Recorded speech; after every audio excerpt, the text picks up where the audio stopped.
You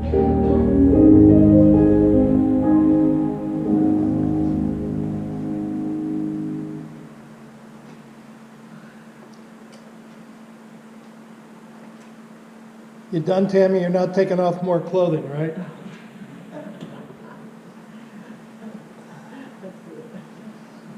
Good morning again.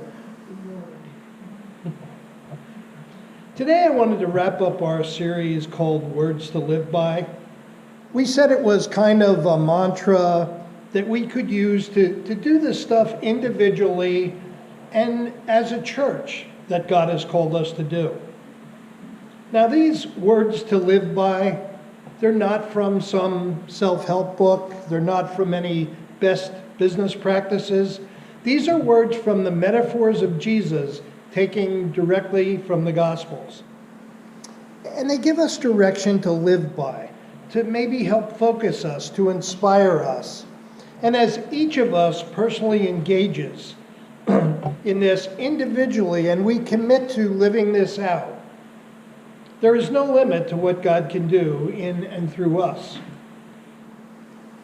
Excuse me. We talked about being the branch. And what we want to do is we want to stay connected to Jesus. Jesus said in John 15, "I am the vine, you are the branch. If you remain in me and I remain in you, you will bear much fruit. But apart from me, you can do nothing." Why? Because staying connected to Jesus gives us the strength and everything we need to bear much fruit, to do what he called us to do. We also talked about wreck the roof, that we want to take some risks to bring one person at a time to Jesus. We're going to leverage the full force of this church as we work together, and our own personal gifts to love people one at a time. And that's what we see in the Gospels. It's the ministry model for Jesus, how he loved one person at a time. And we want to certainly be committed to that as a church, to love one person at a time, no matter what. No matter if we have to wreck the roof to do it. Last Sunday, our words to live by was grip the plow. That we're going to get out in the field and we're going to work. That we put both hands on the plow to follow him. And we don't look back. That we're all in. Maybe it's bringing Jesus to where you work. Maybe it's where you go to school or where you just hang out. Maybe it's walking across the street to a neighbor. Maybe it's changing hunger for one person in your lifetime. This week, let's talk about the last mantra, the last words to live by, and they are empty the jar. Empty the jar. Comes from Luke chapter 7. If you want to open your Bibles or your Bible apps to Luke chapter 7, scripture will be up on the screen. But before we get into that, I want us to understand first century and Middle Eastern culture, because it's very, very much a part of this story. There's a lot more happening here in this story that we're going to look at that you don't just see on the surface as you casually read. But to understand this, you have to understand the society, the manners of the time, what was acceptable, what being polite meant in the time of Jesus when he was on earth. But before I get into that, I want to develop a baseline for us here as a church and find out, what are our manners like? And how polite are we? Let's see about our manners. So I have a short quiz for you to complete from Emily Post. First question. When should one start eating the main course at a formal dinner? That stuff up on the screen? Nope. Yep. When should one start eating the main course at a formal dinner? Number A is after the hostess is seated. B, after the hostess lifts her fork. C, after 3 or 4 people are served. Or D, as soon as humanly possible.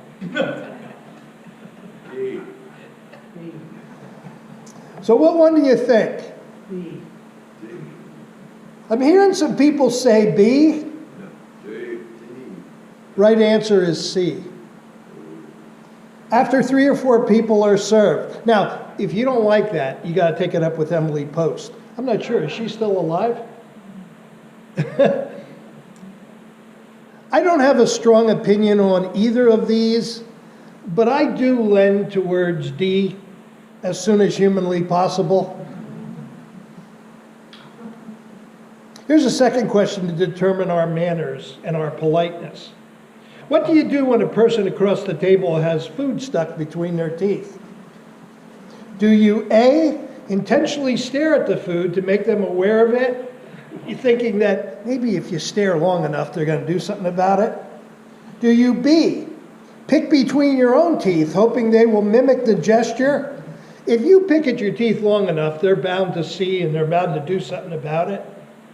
Do you C, ask, are you saving some for later? Maybe you make it a little more lighthearted than that, but you get it. Or do you D, just casually let them know? Now, I got to confess here that this is a trick question. The answer is none of the above, because it's not your problem.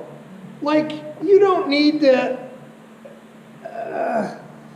This question wasn't from Emily, this one was from me. I feel like that they're going to find out about it when God wills it. Let God's sovereignty take over. It'll get removed when God sovereignly tells them that they have something between their teeth, right? I'm not sure that's the approach either. So you're shaking your head, probably not. But I just wanted to test and see how kind you are, how polite you are, because it sounds like you're have a lot more manners and politeness than I do. There are all kinds of ideas on how you are polite around the dinner table in our culture. In a business setting, we actually had a professional come in and teach us where you had to put your hands and where the fork went and what showed you were done, and you got to be kidding me. There I am, sitting on the table, leaning on my elbows. How do you honor people around the dinner table? How do you treat them? How do you act? Every culture has its own set of rules. Some are unwritten. But there's expectations of how you're supposed to act. And that is exactly true of Luke chapter 7. Jesus is at dinner, and there are all kind of bad manners that are taking place. Jesus is eating at the home of Simon the Pharisee. And Simon breaks a lot of these rules, but it isn't because he doesn't know the rules. Simon is just being disrespectful to Jesus.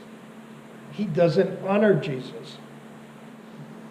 But then he gets a lesson on how to treat Jesus from a woman who isn't invited to the party. Let's pick up in Luke chapter 7, verses 36 to 40. When one of the Pharisees invited Jesus to have dinner with him, he went to the Pharisee's house and reclined at the table. A woman in that town who had lived a sinful life learned that Jesus was eating at the Pharisee's house. So she came there with an alabaster jar of perfume. As she stood behind him at his feet weeping, she began to wet his feet with her tears. Then she wiped them with her hair, kissed them, and poured perfume on them. When the Pharisee who had invited him saw this, he said, listen to this, he said to himself, if this man were a prophet, he would know who is touching him and what kind of woman she is, and that she is a sinner. Ooh, she's a sinner. Jesus answered him, Simon, I have something to tell you. Tell me, teacher, he said. Now, in that culture, when you say the words, "I have something to tell you," it meant that you were going to introduce some harsh words. Sort of like we might say, "Hey, I don't want to overstep here, but," and then we overstep. It was kind of like that. And Simon knows it's coming, but he still says, "Tell me, teacher." Here's verses 41 to 47. Jesus said, 2 people owed money to a certain moneylender. One owed him 500 denarii and the other 50. Neither of them had the money to pay him back, so he forgave the debts of both. Now, which of them will love him more? Simon replied, "I suppose the one who had the bigger debt. Forgive him." "You have judged correctly," Jesus said. Then he turned towards the woman and said to Simon, "Do you see this woman? I came into your house. You did not give me any water for my feet, but she wet my feet with her tears and wiped them with her hair. You didn't give me a kiss, but this woman from the time I entered has not stopped kissing my feet. You did not put oil on my head, but she has poured perfume on my feet. Therefore I tell you, her many sins have been forgiven, as her great love has shown. But whoever has been forgiven little loves little." Ooh. So Jesus is invited by Simon to eat at his house, and he shows up, and here's the basic bottom line. Simon is rude to him. In those days, it was customary to greet someone of equal social standing with a kiss on the cheek. If you wanted to honor them, you might even kiss their hand. But Jesus doesn't do either. But for Jesus, he doesn't get any of these things. It would be like somebody inviting you over to their house and not welcoming you at the door, not giving you a hug, not a shake of a hand, not a pat on the back. You didn't do any of that. You want to ask, why did you invite me over? Jesus comes in and his feet are dusty and dirty. It was the custom at the time. Actually, it was mandatory at the time that you would wash your feet before eating. And if a host would especially want to honor the guest, the host would get down and wash the feet of the guest himself. Basically, typically, this was done by a servant who would wash the feet of all the guests. But at the very least, you would provide the guest a basin of water and a towel so he could wash his own feet.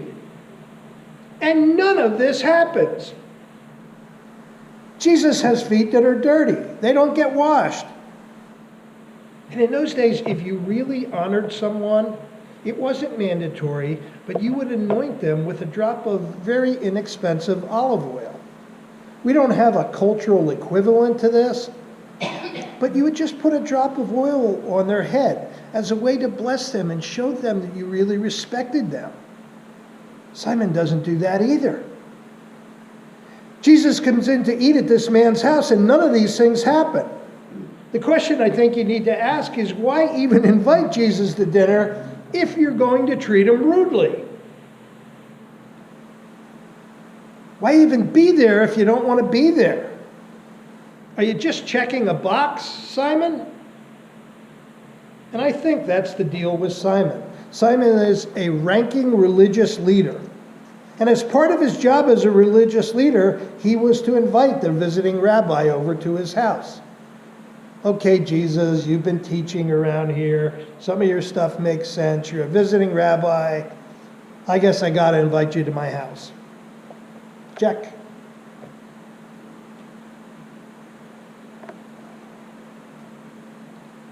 He did what was expected of him. He did his religious responsibility, and he's doing it out of duty, not because he cares, not because he even wants to, but because he feels like he has to. But don't miss the irony in this moment, because check this out. Simon went to rabbinical school. That means that by the time he was 12, he had to have the first 5 books of the Bible memorized. Genesis, Exodus, Leviticus, Numbers, Deuteronomy. He had to have them memorized by 12. I don't know, some of us have tried to read through the Bible in a year. You know, you start in January, and where do you get stuck? Leviticus. Me too. Genesis, Exodus, I tap out. Leviticus, I'm out. There's too much name stuff in there. Can you imagine memorizing it?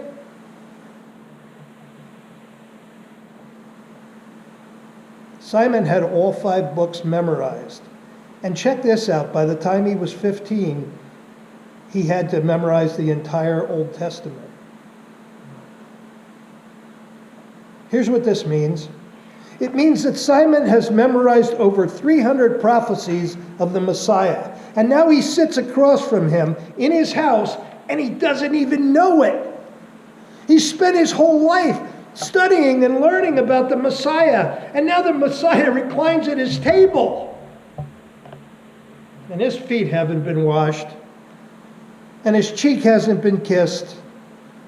And his head hasn't been anointed. That's what happens here.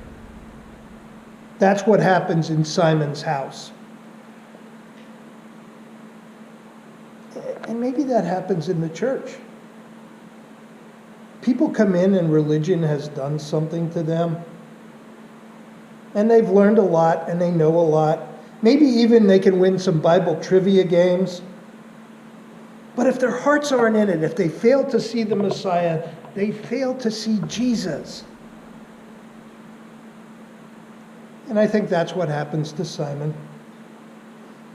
Now here's where things get crazy. Here's where the story heats up a little bit. On the scene comes this woman. And verse 37 describes her as a sinner. And the way that's worded in the original language doesn't mean that she was just somebody who committed some sins, like you and me. It kind of indicates that she sins for a living. That's the wording here. That she is a woman of the city. That she's a prostitute. Now think about this. She walks into a dinner party of religious leaders.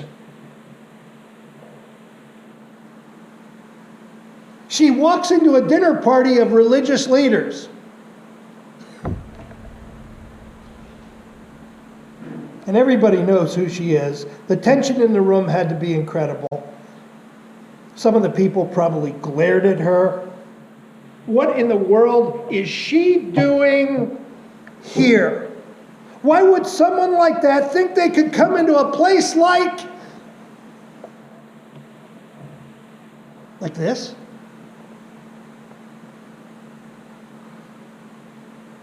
Others may have looked down embarrassed for her and for Simon just at the awkwardness of the situation.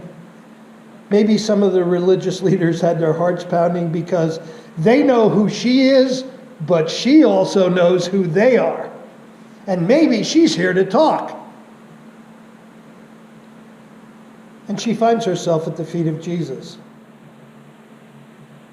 I don't know what Jesus might have taught about earlier that day, but maybe something made this woman know how he felt about her. Maybe no man had ever looked at her the way he did before. And she was undone. She's just undone by his love and his grace. And she falls at his feet, and tears are dripping off her face onto the unwashed feet of Jesus. And she can see these streaks, and she realizes that nobody's washed his feet. And she knows she can't ask for a towel, so she lets down her hair. And there's this audible gasp in the room, because you did not do that in that culture. In fact, for a woman to let her hair down in front of a man who was not her husband was considered such an intimate expression that it was grounds for divorce in that culture. And she lets her hair down in front of all these people, maybe something she's done many, many times before. But not for free. And she washed Jesus' feet with her tears, and she dries them with her hair. And everybody has got to be expecting that Jesus is going to say something. Woman, what are you doing? Do you know how inappropriate this is? She has a jar of perfume around her neck. It's an alabaster jar of perfume. Alabaster is a strong, dense stone. It's kind of similar to marble. It's found in Israel and the surrounding areas. The word jar here also can be translated box or flash or vial. But because of its beauty and strength, alabaster was often used for storing precious perfume. And this stuff is expensive. Probably a year's wages for a normal person at the time. But it would have been necessary for her profession. She would use it one drop at a time, maybe one man at a time. And she takes this jar and she just empties it. She just empties it all on the feet of Jesus. And the room had to be overwhelmed by the scent. And this jar represents so much. Obviously, it was expensive and valuable. It could have been sold. It also represents a life that she had lived and what she put her trust in. It represents her identity. And now she's surrendering all that. And she just empties it all out on the feet of Jesus. Was this reckless? Yeah, you bet it was reckless. Was it impulsive? I think so. I don't think she knew his feet would be unwashed. Was it inappropriate? Oh, for sure. Totally inappropriate. It would have highly offended the people in the room. Her walking in highly offended the people in the room. And did Jesus love it? Yeah, I think he did. So let me ask a crazy question today. And I ask this of myself as well. When was the last time you or me had a moment like this with Jesus? When was the last time that the love and grace of Jesus so moved you that you were in tears? When was the last time that you were so amazed by God's grace that you were overwhelmed? When was the last time that you responded to the overflow of God's grace with something extravagantly generous? Maybe even that other people thought was inappropriate. Let me tell you about a guy who I know of who has a ministry in the inner city. He found out that a group was opening a pregnancy center to minister to moms in their time of need. He found out that they needed a 3D ultrasound machine. So he prayed and God told him to meet the need. So he inquired about the cost, and it was expensive, $30,000. So he went to his church and to the people he prayed with to help him meet this need. And they prayed, and they said, "We'll help." He put a box in the church for donations to the cause.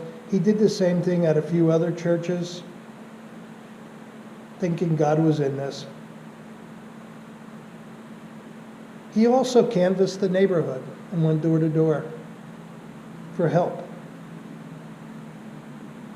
The following week, he collected the donations and he took them to the pregnancy center.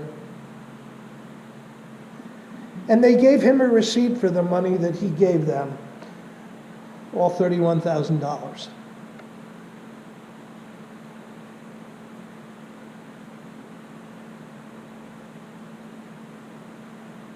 He just cried.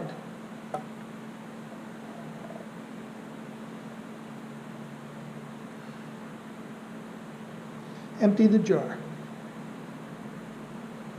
It's when we say to Jesus, "Everything I have is yours. I'm not going to talk about my gifts and my talents and my money. It all belongs to you. What do you want me to do with it?"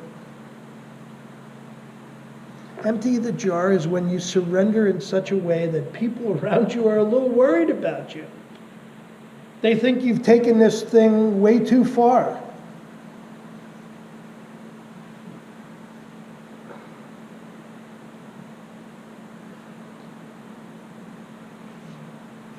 This next part is going to be hard for me to get through, I'll tell you now.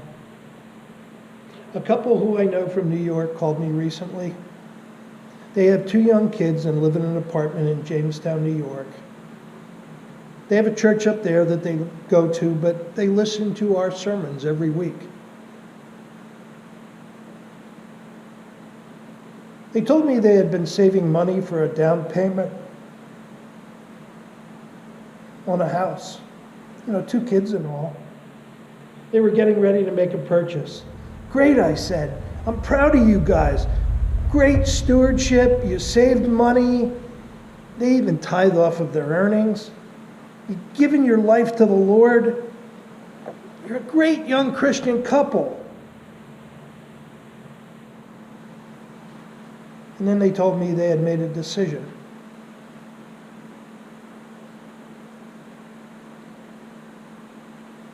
We decided to give the money we had saved for a down payment on a house to a missionary who is teaching and feeding kids in Africa. God called both of us to do this at separate times. Can you tell us if this mission is legitimate?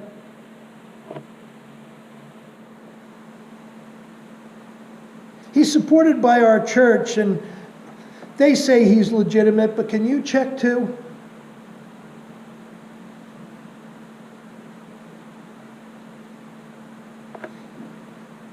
Here's the part I'm embarrassed by. While they were talking, I was getting ready to talk. And I'm getting ready to talk them out of it. I think I might have had my dad hat on, maybe a little bit too hard at that time. It really is good to get established with a home, especially with 2 young kids.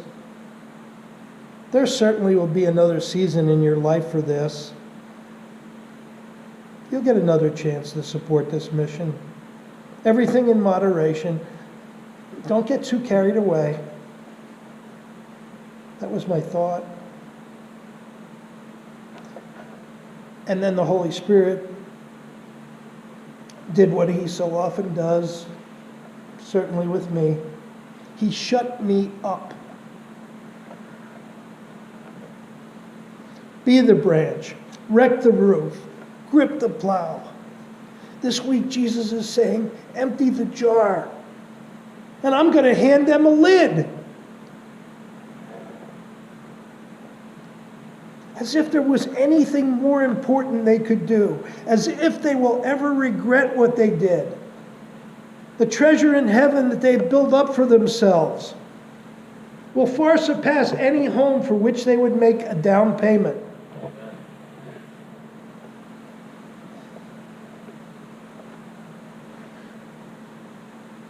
And I cried.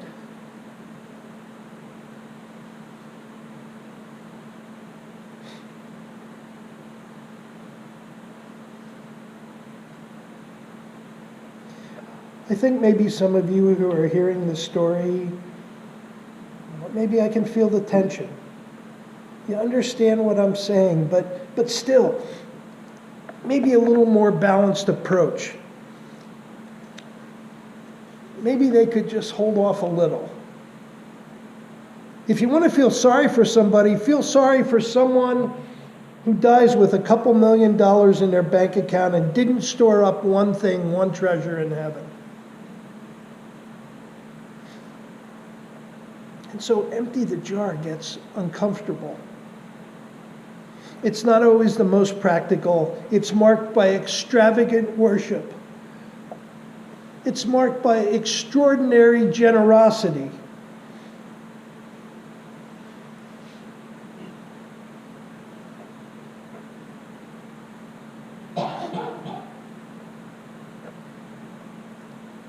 Can you understand her tears?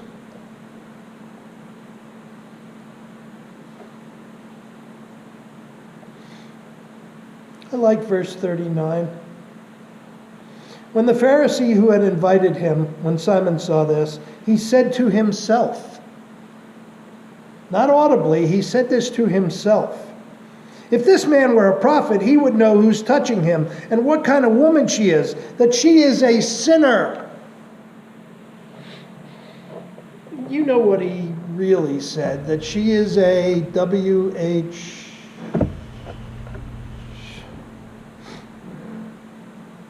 And he doesn't say it out loud, he says it to himself. Verse 40, and Jesus answered him. He didn't say it out loud, he said it to himself, and Jesus answered him. He's asking if this guy's a prophet. Are you kidding me? You haven't even said it out loud, and he's answering you. And he tells Simon the story. And then he says, you see this woman? From the time she got here, she hasn't stopped kissing my feet, and you didn't even kiss my cheek. You didn't anoint my head with oil, and she anointed my feet with perfume. You didn't wash my feet, and she washed my feet with her tears and wiped them with her hair. And Simon, you just don't get it.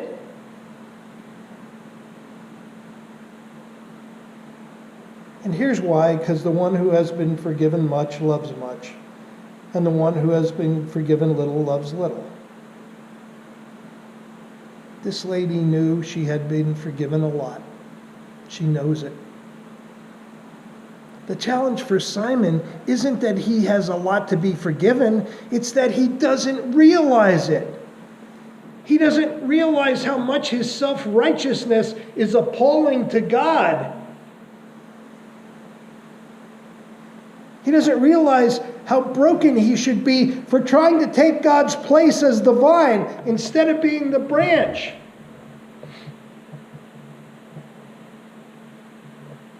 Anybody ever been to a church before where they crazy worship? Sing at the top of their lungs, raise hands in praise to God. I was at a church in rural Georgia one Sunday. I was traveling. And these people were dancing down the aisles, shaking tambourines. All except the only white guy in the congregation. He was sitting there.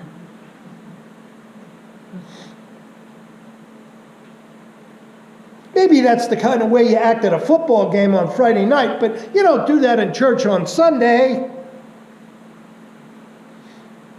Maybe they're drawing attention to themselves. And you're not sure how you feel about that. I was afraid they were going to break out snakes next.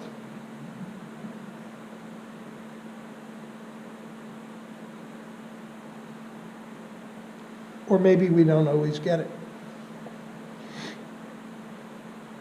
The one who's been forgiven much loves much. And sometimes it just causes you to dance down the aisles with tambourines. I actually heard this conversation in church. I heard a person telling another that their family goal this year, and they wanted prayer for this, was to tithe and to increase that 1% every year. To start at 10 and then next year do 11 and next year. And the person who they asked for to help them pray about it said, "Are you crazy?" That was the response. "Are you crazy?" Maybe they had their dad hat on, I don't know. And the person telling the story said, "It's all God's anyway, right? And if he really wanted to, he could take it all away, right?"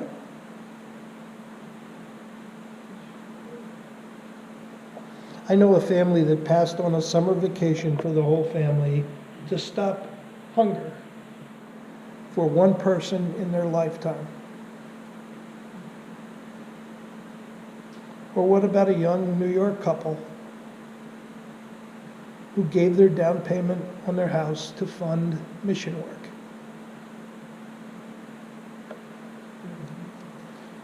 The one who has been forgiven much loves much, and the one who has been forgiven little loves little. Jesus explained it if you had any idea of the grace that's been given you, if you understand forgiveness of sin, then you empty the jar. That's what you do.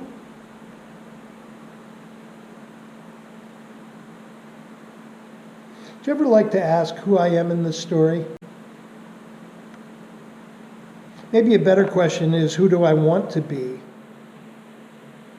Because there are people in many churches this morning that may be a lot like Simon. Trying to have good manners and be polite, to be well thought of in social circles, to get their act together. They've kind of figured out this life thing. And Jesus is wonderful on the side, but he's not really super necessary. We're getting by. And there's no desperation or dependence on him. But we know the right answer is to be the woman. Now, it takes a whole lot of humbling of yourself. It takes a whole lot of surrender. It takes a lot of letting go of what other people think of you. And so, church, if we are not worshiping in that way, in a way that overflows from our hearts, if we don't worship in a way that is marked by joy and gratitude because of what Jesus has done, then I think, like Simon, we're missing the point. Maybe we need to go back and reread Luke chapter 7.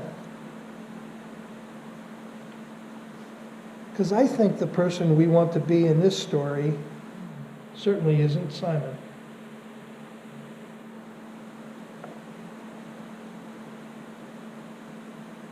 I think it's the sinner.